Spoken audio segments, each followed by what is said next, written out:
Hey guys, today I'm going to be building a holster for a full-size 1911. It's going to have some flower carving. I've actually got a pattern. Here's the pattern. I got that available on my website, bbrosleather.com. I'm just going to show you real quick how to cut that thing out. It's fairly simple. I'm sure you can figure it out, but just so you know. I'm going to leave that link pinned in the comments if you want to check out the holster. All you have to do is print it off at 100%. You can see I've got a little test square to make sure your size is correct. Then cut it out. There's some alignment marks. Tape it together. And at this point, you can put it on some heavier cardstock, and you'll have a pattern that'll last forever.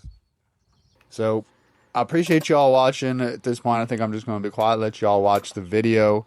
If you're ever in the market for a holster, knife scabbard, patterns, check out the website, bbrosleather.com. Thank you guys very much.